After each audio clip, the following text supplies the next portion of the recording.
Hello students, welcome to the class, and today we are going to see multiple choice questions on Fourier series, and we'll see the 12 examples here, that is from 1 to 12, and these questions are very important for the GATE NET set examination and as well as for the competitive examination and the university examination. Now moving further, for the example number 1, it is which of the following are called as the Dirichlet condition. तो यहाँ पे option A हमारे पास दिया हुआ है, f of x is defined in the interval c less or equal to x less or equal to c plus 12. इसको हम ऐसा भी पढ़ सकते हैं, x lies between c to c plus 12 and it is periodic with the period 12. So this is the Dirichlet condition. Then next it is option B, f of x has finite number of discontinuous in the interval x lies between c to c plus 12. ये भी Dirichlet condition है. Then option C, f of x has at the most finite number of maxima and minima. This is also the Dirichlet condition. अगर ये तीनों Dirichlet condition कोई function अगर satisfy करता है, देन उस फंक्शन का हम निकाल सकते हैं फोरियर सीरीज. मतलब यहाँ पे all of the above answer आएगा बिकॉज तीनों हमारी Dirichlet कंडीशंस है. मतलब function should be defined in the interval that is c to c plus 12 and it is periodic function with the period 12, finite number of discontinuous होनी चाहिए और at the most finite number of maxima और minima उसको निकलने चाहिए. Next example number 2, it is Fourier series for the interval 0 less or equal to x less or equal to 12 is given by, we are having this 4 options. तो ये जो interval है यहाँ पे ये जनरलाइज फॉर्मूला देता है फोरियर सीरीज का. तो यहाँ पे ऑप्शन सी करेक्ट है, that is f of x equals to a0 by 2 plus summation n ranging from it is 1 to infinity an cos n pi x by l plus bn sin n pi x by l. और बाकी फॉर्मूले गलत है because a0 by 2 आना compulsory है, but a0 by 2 यहाँ पे भी आ रहा है, बट यहाँ पे क्या है cos nx. हमारा इंटरवल डिफाइंड है 0 से 12 के बीच में, तो हमारे फोरियर सीरीज के फॉर्मूले में l आएगा ही, तो यहाँ पे इसलिए हमने ये फॉर्मूला लिया हुआ है. b और d तो गलत है बिकॉज वहां पे a0 by 2 नहीं है. Now finding the Fourier series, इसका मतलब क्या होता है, हमें जो फोरियर कोएफिशिएंट्स है कौन से a0, an और bn, इसकी वैल्यू कैलकुलेट करते हैं and then we will get that is what required Fourier series for the given interval. ये जो फॉर्मूला हो गया जनरलाइज हो गया फोरियर सीरीज का. अब ये जो फॉर्मूला हमने लिखा है वो जनरलाइज फॉर्मूला लिखा है फोरियर सीरीज का. और कभी कभी अगर फंक्शन डिफाइन है आपका इज व्हाट 0 से 2 पाई के बीच में, तब सीरीज क्या रहेगा, तब आप इस इंटरवल को कंपेयर कीजिए यहाँ पे, तो आपको l का वैल्यू कितना आ रहा है इज व्हाट पाई. तो हम क्या करेंगे, l का वैल्यू यहाँ पे पाई पुट अप कर देंगे तो आपको रिक्वायर्ड फोरियर सीरीज आएगी. अगर मैं l equals to pi put up करता हूं तो देखिए पाई पाई तो कैंसिल हो जाएगा, मुझे मिलेगा cos nx और यहाँ पे मिलेगा sin nx. तो आप देखेंगे तो ऑप्शन ए हमारा फिर करेक्ट हो जाता है. मतलब इस इंटरवल के लिए दैट इज 0 से 2 पाई के लिए ये हमारी रिक्वायर्ड फोरियर सीरीज होती है. तो जनरली जो l के वैल्यू रहते हैं, एक तो पाई रहता है, एक 1 रहता है या अदरवाइज वो 2 रहता है. In maximum example I have seen this value of l. तो अगर l का वैल्यू 1 है तो हम क्या करेंगे, यहाँ पे l का वैल्यू 1 पुट अप कर देंगे तो हमको रिक्वायर्ड फोरियर सीरीज आएगी, और l का वैल्यू अगर 2 है तो आप यहाँ पे 2 पुट अप कर दो for getting the Fourier series. Okay, particular function के लिए निकालते हैं फोरियर सीरीज जो Dirichlet कंडीशन सेटिस्फाई करती है. तो कभी कभी जो फंक्शन होता है वो इवन दिया रहता है. फंक्शन इवन कब होता है, when f of minus x equals to fx होता है, तब हम कहते हैं कि function is what even function. और अगर f of minus x equals to minus fx होता है then function is what odd function. अगर ये दोनों कंडीशन सेटिस्फाई नहीं हो रही तो function is said to be neither even and nor odd. तो फंक्शन इवन और ऑड हम क्यों चेक करते हैं, बिकॉज वहां पे फिर हमारा टास्क रिड्यूस हो जाता है ये जो फोरियर कोएफिशिएंट निकालने का. मतलब इवन फंक्शन के लिए सिर्फ आपको a0 और an की वैल्यू निकालनी पड़ती है बिकॉज bn वहां पे 0 होता है, और यहाँ पे ऑड फंक्शन के लिए सिर्फ आपको bn की वैल्यू निकालनी पड़ती है और बाकी जो a0 और an है वो 0 होता है. उसको मैं समझाता हूं कि ये कैसे 0 आता है. इवन और ऑड फंक्शन हम एक और तरीके से डिफाइन करते हैं. अगर graph of the function is symmetrical about the y axis then function is said to be it is what even function. वो अगर graph is symmetrical about the origin then function is said to be it is what odd function. जैसे अगर मैं एक example लेता हूं, f of x equals to it is what x square and it is defined in between it is suppose minus pi to plus pi. तो इसका graph हम कैसे ड्रॉ करेंगे, देखो माइनस पाई से प्लस पाई के बीच में एक x एक्सिस लेते हैं, एक fx एक्सिस लेते हैं. यहाँ पे हो गया सपोज माइनस पाई और हो गया प्लस पाई. तो फंक्शन x स्क्वायर मतलब इट इज व्हाट पैराबोला. तो यहाँ पे पैराबोला रहेगा, यहाँ पे पैराबोला रहेगा, तो symmetrical about it is what y axis. तो function is the even function. वे अगर मैंने लिख दिया it is what f of x equals to x, ये अगर मैंने डिफाइन किया माइनस पाई से प्लस पाई के बीच में, तो ये फंक्शन को मैं कैसे ड्रॉ करूंगा, देखिए 0 से पाई के बीच में, मतलब दिस इज 0 से पाई यहाँ पे हो गया और 0 से माइनस पाई यहाँ पे. तो 0 से पाई के बीच में फंक्शन अगर fx equals to x है तो ऐसा लाइन ड्रॉ कर सकते हैं, और माइनस पाई टू 0 भी फंक्शन x है तो हम इसको लाइन ऐसा ड्रॉ कर सकते हैं. तो graph is symmetrical about it is what origin, therefore the function is said to be it is what odd function. या आप डेफिनेशन से भी इसको वेरीफाई कर सकते हैं जो हमने यहाँ पे दी हुई है, f of minus X equal to F X and f of minus X equal to minus F X. अब ये तो मैंने आपको बताया कि फोरियर सीरीज कैसे लिखा जाता है अलग अलग इंटरवल के लिए। आपको पता है कभी कभी जो इंटरवल है वो इस फॉर्म में भी दिया रहता है, that is from minus L to plus L. तो ये इंटरवल में भी अगर दिया है इसका मतलब भी function is periodic in nature with a period it is what 2l। कैसे 2l, देखिए माइनस एल टू जीरो हमारे पास एक एल आ जाएगा और जीरो से एल के बीच फिर एक एल आ जाएगा, फिर एल प्लस एल क्या हो जाएगा, इट इज व्हाट 2l। तो हम बोल सकते हैं कि function will be the periodic function with a period 2l। तो तब हम फोरियर सीरीज निकाल सकते हैं। तब क्या होगा, तब भी आपका जो फोरियर सीरीज का फॉर्मूला रहेगा वो सेम रहने वाला है, मतलब यही फॉर्मूला आपको वहां पे यूज करना पड़ेगा। मतलब इस इंटरवल के लिए दैट इज फ्रॉम 0 से 2l, या फिर ये interval that is from minus L to plus L, आपका फोरियर सीरीज का फॉर्मूला सेम रहेगा। बट आपके इंटरवल चेंज हो सकते हैं, जैसे अगर 0 से 2π यहां पे है तो हम इससे कंपेयर करेंगे, वही अगर x आपका डिफाइंड है it is in between minus pi to plus पाई, तो आप इस इंटरवल से कंपेयर करेंगे और वहां से फिर l का वैल्यू निकालेंगे। सो आई सपोज आपको क्लियर हो गया है कि किस तरह से हम फोरियर सीरीज लिखते हैं अलग अलग इंटरवल के लिए। अभी आपको मैं नेक्स्ट एग्जांपल में समझाऊंगा कि कैसे हम निकालते हैं it is Fourier coefficient a0 an और it is what bn। Here the option C is correct. Moving to the next question, example number 3, if Fourier series f of x is defined for the interval minus pi less equal to X less equal to pi, then bn is given by. अब 4 options आपके पास हैं, आपको इसके लिए formula याद रखने की जरूरत नहीं, आप जनरलाइज फॉर्मूला याद रखिए, उसके बाद फिर फोरियर कोएफिशिएंट bn का फॉर्मूला आप लिख सकते हैं। तो आपको इंटरवल अभी यहाँ पे कौन सा लेना पड़ेगा, minus L less equal to X less equal to L. अब इसमें देखिए मैं वैल्यूज लिखता हूं फोरियर कोएफिशिएंट्स की, तो a0 होता है it is what 1 by L minus L to L, it is f of x and dx। इसे हम मीन वैल्यू भी कहते हैं फंक्शन का, बिकॉज ये क्या है हमारा मीन वैल्यू का फॉर्मूला ही है। और Fourier coefficient an is given by the formula 1 by L minus L to L, it is f of x multiplied to it is what cos of n पाई x by L and into it is dx। और bn का formula होता है 1 by L minus L to L f of x into it is sine n पाई x by L into it is dx। अब ये formula अगर आपने याद रखे तो आप कोई भी इंटरवल के लिए फिर फोरियर कोएफिशिएंट्स के फॉर्मूले लिख सकते हैं। जैसे अगर हम यहां पे कंपेयर करेंगे तो यहां इंटरवल दिया है minus pi to plus pi, okay. तो अगर आप कंपेयर करेंगे तो एल का वैल्यू क्या आ रहा है, इट इज व्हाट पाई, तो आप यहां पे L equals to pi put up कर देंगे, तो bn का फॉर्मूला क्या हो जाएगा बताइए, bn equals to it is what 1 by pi minus pi to plus pi f of x into आपने l equals to pi put up किया तो मुझे आएगा इट इज व्हाट यहाँ पे sin nx and it is what dx। अब मुझे बताइए यहाँ पे कौन सा ऑप्शन करेक्ट है, तो यहां पर आपको bn का वैल्यू निकालने के लिए बोला है, तो यहाँ पे ऑप्शन डी करेक्ट दिख रहा है, 1 by pi minus pi to pi f of x into sin nx dx। अब देखिए ये डिफाइन था minus L to plus L के लिए, अगर मानो फंक्शन डिफाइन होगा इट इज व्हाट 0 से 2l के बीच में, तो तब क्या करेंगे हम, जो इंटीग्रेशन के लिमिट्स है बस वही चेंज होंगे और पूरा फॉर्मूला एज इट इज रहेगा। मतलब 0 से 2l यहां लिखेंगे, 0 से 2l यहां लिखेंगे और 0 से 2l हम यहां पे लिखेंगे। तो ये आपको याद रखना पड़ेगा कि फंक्शन कौन से इंटरवल में डिफाइन कर रहा है, 0 से 2l के बीच में डिफाइन कर रहा है या फिर from minus L to plus L के बीच में डिफाइन कर रहा है।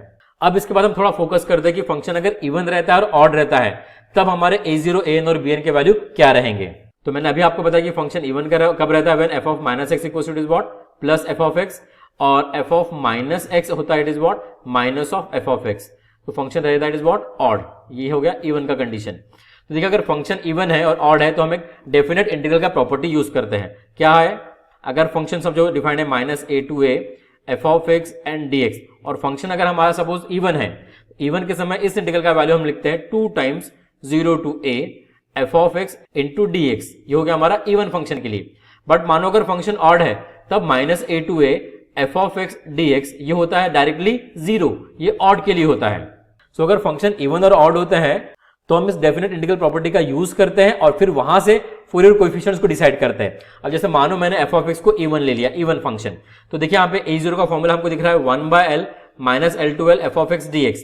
तो अगर फंक्शन इवन है तो इस इंटीग्रल का वैल्यू क्या आ जाएगा, 2 टाइम्स 0 टू l हो जाएगा, और उसे इवैल्यूएट करना ज्यादा आसान रहेगा as compare to this integral. आप ऐसे भी इवैल्यूएट कर सकते हैं, बट अगर आपने 2 टाइम्स 0 टू l लिखा तो वो इंटीग्रेशन के लिमिट्स पुट अप करने में हमको बहुत आसानी जाती है। वैसे अगर मैं an का फॉर्मूला देखता हूं, अगर फंक्शन इवन है तो फंक्शन देखो f ऑफ x इवन है, cos भी इवन होता है, तो इवन इंटू इवन फंक्शन होता है, it is what even function.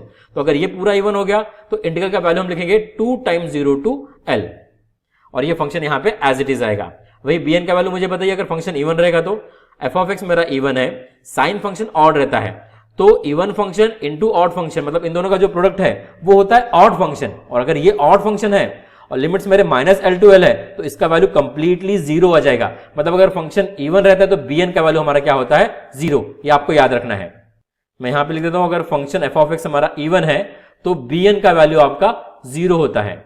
वही अगर फंक्शन हमारा ऑड है, सपोज अगर फंक्शन ऑड है तो देखिए अगर फंक्शन ऑड रहेगा और -l to l लिमिट है तो a0 का वैल्यू डायरेक्टली जीरो हो रहा है। यहां पे देखिए अगर फंक्शन ऑड है, cos इवन है तो ऑड इंटू इवन ऑड होता है। Product of one even and one odd function is always odd function, इसलिए an का वैल्यू भी जीरो होगा अगर फंक्शन ऑड है तो।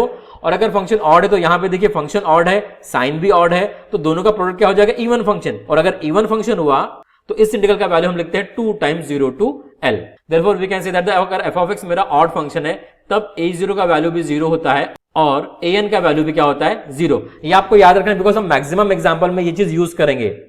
और अगर फंक्शन डिफाइंड है सपोज 0 से 12 के बीच में तो यहां पे हम आइदर ऑड को नहीं चेक करते, हम सिर्फ चेक करते हैं आइदर ऑड इवन फंक्शन जब फंक्शन डिफाइंड है ये इंटरवल में -l to +l। Here for the example number 3, option D is correct. Moving to the next example, if Fourier series f of x is even function defined in the interval -1 to +1, then an is given by। So Fourier coefficient आपको पूछा है कि क्या रहेगा यहाँ पे। तो पहले तो आप जो फॉर्मूला है वो लिख लो -l to +l के लिए, और बाद में वहां पे हम l = 1 पुट अप कर देंगे तो आपको an का फॉर्मूला आ जाएगा। तो an क्या होता है, it is 1/l -l to l, it is f of x multiply two an में हम cos लेते हैं, cos of n pi x by l into it is what, dx। अब मैं यहाँ पे l = 1 पुट अप कर रहा हूं। फॉर्मूला क्या बचेगा, integration from -1 to 1 f of x l = 1 put up किया, cos of n pi x into it is what, dx। अब देखिए आपको कौन सा वाला फॉर्मूला यहाँ पे सही है। अब यहाँ पे देखिए आपको bn नहीं बोला निकालने के लिए तो गलती हो गया। फंक्शन हमारा देखो defined it is what, even function. तो इवन फंक्शन के लिए इंटीग्रल फ्रॉम -1 to 1 हम लिखते हैं 2 times 0 to 1 f of x। तो 2 times 0 to 1 f of x देखिए यहाँ पे है and it is multiplied to cos of n pi x जो आपको ऑप्शन बी में दिख रहा है। This option B is correct here because function हमारा इवन है, cos भी हमारा इवन फंक्शन रहेगा, product of even function even हो जाएगा। ये इंटीग्रल -1 to 1 हम लिखेंगे 2 times 0 to 1। So therefore we say that the option B is correct here. Moving to the next question, example number 5. The Fourier coefficient A0 in the Fourier series expansion of a function represents the, what does it represent? Maximum value करता है, minimum value करता है या फिर mean value करता है या threshold value करता है। So option यहाँ पे C correct है। mean value का जो formula आता है वही A0 का formula होता है। So A0 represent the mean value of the function. Now period of a mod of sin t is given by, now these 4 options are given to us। अब देखिए आपको पता है कि sin t का पीरियड कितना होता है। sin t is always a periodic function with a period 2 pi। अगर हम क्यों बोलते हैं, अगर ग्राफिकली मैं sin t को रिप्रेजेंट करता हूं, suppose we are having this t and this is what sin t, तो इसको हम ड्रॉ कर सकते हैं इस तरह से। ओके ये सिनुसॉइडल कर्व रहता है, it goes like this, okay so on. और यहां पे देखिए ये हो जाएगा 0, ये होता है पाई, it is 2 pi, 3 pi, 4 pi. तो देखिए यहाँ पे जो सिनुसॉइडल कर्व है 0 से पाई के बीच में है, वही कर्व फिर रिपीट होती है, it is from 2 pi to it is what 4 pi. तो it is repeating from after the some interval of time. Therefore हम कहते हैं कि sin t is a periodic function with a period 2 pi because 2 pi के interval में ही वो repeat हो रही है। और यहाँ पे आपको पीरियड पूछा है मॉड ऑफ sin t का। देखिए अगर मैं मॉड लेता हूं तो इसका ग्राफ हम कैसे ड्रॉ कर सकते हैं, ये होगा t एक्सिस, सपोज ये वाला sin t एक्सिस। अब देखिए ये वाला अगर ओके मॉड ले रहे हैं हम, क्या कर रहे हैं, तो जो नेगेटिव क्वांटिटी उसको भी हम पॉजिटिव कंसीडर करते हैं। अब देखिए ये वाला पॉजिटिव आ गया 0 से पाई के बीच में। अब पाई टू 2 पाई देखिए ये नेगेटिव कर्व है, बट हम मॉड ले रहे हैं तो ये पॉजिटिव हो जाएगा, तो ये ऊपर आएगी फिर कर्व। तो मतलब पाई से 2 पाई में ये कर्व इस तरह से आ रही, फिर 2 पाई से 3 पाई तो कर्व हमारी ऑलरेडी ऐसी है। फिर बाद में 3 पाई से 4 पाई नीचे है, ओके नेगेटिव में है, बट हम मॉड ले रहे हैं तो वो पॉजिटिव बनेगी, तो ऊपर में हम ऐसा ड्रॉ कर सकते हैं, इट इज व्हाट 4 पाई। तो आपकी जो कर्व है वो इस तरह से ऊपर में आ रही है। तो यहाँ पे आप देखिए जो कर्व रिपीट कितने इंटरवल में कर रही है, 0 से पाई, देन पाई से 2 पाई, मतलब पाई के इंटरवल में वो अपने आप को रिपीट कर रही है। Therefore we can say that the mod of sin t is a periodic function with a period pi. अगर मैं सिर्फ sin t की बात करता हूं तो it is a periodic function with a period 2 pi. Therefore the option B is correct. Next question, if the Fourier series of f of x only has cosine term then f of x must be odd function, even function, neither odd nor even, या फिर both a and b। so हमको बोल रहा है कि सिर्फ cosine term अगर आ रहे हैं तो कोसाइन टर्म कब आते हैं, ये हमारा फॉर्मूला हो गया इट इज Fourier सीरीज का। अब हमको पूछा कि कोसाइन टर्म कब आते हैं, तो अगर मानो फंक्शन जो f of x है अगर वो इवन होता है तो इवन में क्या होता है, ये जो bn का वैल्यू है ये 0 हो जाएगा, मतलब साइन के टर्म तो आएगी ही नहीं सीरीज के अंदर, तो सिर्फ कॉस के टर्म आ रहे हैं। मतलब फंक्शन अगर इवन रहेगा तब हमको कोसाइन टर्म मिलते हैं। तो यहाँ पे जो ऑप्शन है ऑप्शन बी करेक्ट रहेगा। If function is even then we'll get the cosine term।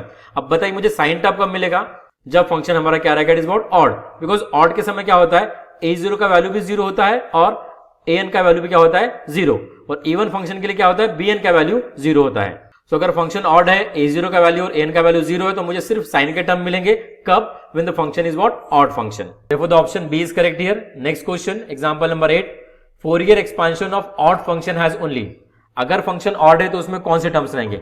Just अभी मैं बताया, अगर फंक्शन ऑड होता है तो हमारा जो वैल्यू ऑफ a0 और an है वो 0 हो जाते हैं। अगर वो 0 है मतलब कॉस के टर्म नहीं आएंगे, मतलब कौन से टर्म आने वाले, सिर्फ साइन के term. So option A is correct here. Next, if f of x equals to x to the power 4 in the interval -1 to 1, then the Fourier coefficient bn is given by, we are having the option 0, 1, -1 and 2। now देखिए यहाँ पे आपको bn का value calculate करने का जरूरत नहीं पड़ेगा। इसके लिए हम क्या करेंगे, पहले टेस्ट कर लेते हैं फंक्शन इवन है कि ऑड है। तो हमेशा पहले आप इसको टेस्ट कर लीजिए, अगर इवन भी नहीं रहता है, ऑड भी नहीं रहता है, देन फिर हम according to the formula calculate करते हैं। सो देखिए, अगर मैंने यहाँ पे x को रिप्लेस किया -x से, तो जगह -x to the power 4, that is x to the power 4, मतलब यार it is what, f of x। इसका मतलब है कि फंक्शन क्या है हमारा, व्हाट, इवन फंक्शन है। अगर फंक्शन इवन है तो bn का वैल्यू क्या होता है बताइए मुझे, अभी मैंने बताया, it is 0। Therefore the option A is correct here. Next question, if f of t is defined as -1 and 1, it is in the interval -1 to 0 and 0 to 1, then f of t is an odd function है कि even function है, neither even nor odd, या फिर both a and b। अब आप एक चीज याद रखिए कि function at a time even और ऑड नहीं हो सकता है, एक तो neither even और nor odd रहेगा, नहीं तो ऑड फंक्शन रहेगा, नहीं तो इवन फंक्शन रहेगा। अब देखिए यहाँ पे कोई x तो है ही नहीं, या फिर कोई t तो है ही नहीं जिसको आप रिप्लेस करके फिर वैल्यू निकालें। तो इस फंक्शन को चेक करने के लिए हम क्या करते हैं, इसका हम ग्राफ ड्रॉ करते हैं। तो ग्राफ कैसे ड्रॉ करेंगे, ये आपका होगा t एक्सिस, ये हो गया f of t axis, function defined है -1 से +1 के बीच। सपोज ये हो गया 0, this is +1 and this is -1। तो देखिए 0 से 1 के बीच में फंक्शन क्या है, इट इज व्हाट, 1। सो 0 से 1 के बीच फंक्शन 1 है, तो 1 सपोज हमने यहां पे ले लिया, तो ये लाइन इस तरह से हम खींच सकते हैं। और उसके बाद -1 to 0 फंक्शन क्या है, -1, तो -1 नीचे में आएगा यहाँ पे। सो फंक्शन फ्रॉम 0 to -1 ये होता है, इट इज व्हाट, -1, मतलब ये लाइन हम यहाँ पे खींच सकते हैं। सो अब मुझे बताइए यहाँ पे फंक्शन सिमेट्रिकल अबाउट ओरिजिन है या y एक्सिस है, क्योंकि फंक्शन अगर सिमेट्रिकल अबाउट ओरिजिन रहेगा इसका मतलब फंक्शन ऑड है, और सिमेट्रिकल अबाउट y एक्सिस है मतलब it is what, even function. So here the graph of this function is symmetrical about origin, therefore it is a odd function. अब symmetrical about y axis या फिर f of t axis कब रहता था, जब मेरा ये भी वैल्यू 1 रहता, तो मैं उसको कैसा ड्रॉ करता था, इस तरह से। तो तब फंक्शन मेरा क्या बनता था, what, even function, because that time the graph will be symmetrical about it is what, ft axis, that is y axis. But यहाँ पे जो ग्राफ है फंक्शन का वो सिमेट्रिकल अबाउट ओरिजिन है, देयरफॉर हम इसको ऑड फंक्शन कहेंगे। So option A is correct. Next question 11th one, the function is defined as -x and +x for this interval -π to 0 and 0 to π, then f of x is an odd function, even function, neither odd nor even। इसको भी हम graphically ही देखते हैं कि graphically ये odd है कि even है। तो आप देखिए यहाँ पे फंक्शन जो डिफाइंड है वो -π से +π के बीच में डिफाइंड है। ये हमारा हो गया 0, दैट इज ओरिजिन। अब देखिए 0 से π फंक्शन क्या है, x, so it is a straight line passing through the origin, तो इसको हम यहाँ से इस तरह से ड्रॉ कर सकते हैं। अब उसके बाद हो गया -π to 0, फंक्शन का डिफाइंड है -x। अगर देखिए अगर ये x डिफाइंड होता यहाँ पे तो हम वो स्ट्रेट लाइन इस तरह से खींचते थे, ओके, बट वो -x है, मतलब इसको हमको माइनस से मल्टीप्लाई करेंगे तो प्लस हो जाएगा। तो हमारा जो फंक्शन है वो इस तरह से हम डिफाइन कर सकते हैं, फ्रॉम -π to 0। तो अगर आप देख रहे हो तो function is symmetrical about it is what, fx axis, मतलब it is what, y axis, therefore function is what, even function. और अगर यहाँ पे सिर्फ x रहता तो फंक्शन हमारा क्या बनता था, it is what, odd function. So आपको कभी कभी फंक्शन डायरेक्टली डेफिनेशन से नहीं निकल सकता कि वो इवन है कि ऑड है, तब आपको फिर ग्राफ ड्रॉ करना पड़ता है। And here the option B is correct. Next question, in the Fourier series expansion of fx equals to mod x in the interval -π to π, the value of bn is given by। अगर मैं mod of sin x कहता हूं तो ये function odd है कि even है, पहले आप इसको चेक कर लीजिए। अब देखिए जो फंक्शन डिफाइंड है mod of sin x वो डिफाइंड है -π to +π के बीच में, मतलब हम ऑड और इवन को चेक कर सकते हैं। अगर वो 0 से 2π पे डिफाइंड करता तो हम नहीं करते थे चेक कि वेदर इट इज इवन और ऑड। इस इंटरवल में तो हम डिफाइन कर सकते हैं। सो यहाँ पे अगर मॉड फंक्शन है मतलब आपको क्या आएगी, हमेशा पॉजिटिव वाली आएगी। अगर मैं इसका ग्राफ ड्रॉ करता हूं तो अभी हमने देखा था कैसे ड्रॉ करते हैं, -π to +π के बीच में ये अपर हाफ ही लेगा, यहाँ पे यहाँ भी अपर हाफ लेगा, तो graph is symmetrical about it is what, f of x axis. So function is what, even function, और इवन फंक्शन के लिए bn का वैल्यू 0 होता है। तो आपको यहाँ पे bn का वैल्यू कैलकुलेट भी नहीं करना पड़ा, जस्ट आपको चेक करना पड़ा कि फंक्शन इवन है या ऑड है। तो आप हमेशा चेक कीजिए अगर इस तरह से इंटरवल देता है तो फंक्शन इवन है कि ऑड है। अगर इस तरह से इंटरवल नहीं है, समझो 0 से 2π है, तब आपको फिर by using the formula of bn आपको bn निकालना पड़ेगा। एंड वन मोर थिंग, ये जो फंक्शन हमारे पास मैं ऊपर में बताया था 11th वाला, ये एक्चुअली mod x फंक्शन है। इसको हम mod x फंक्शन भी बोल सकते हैं because it takes the value -x and it is what, +x for this intervals. मतलब आपको एग्जांपल इस तरह से पूछा जा सकता है। and that time the function is what? Even function. Answer for 12 is what? It is A, it is 0.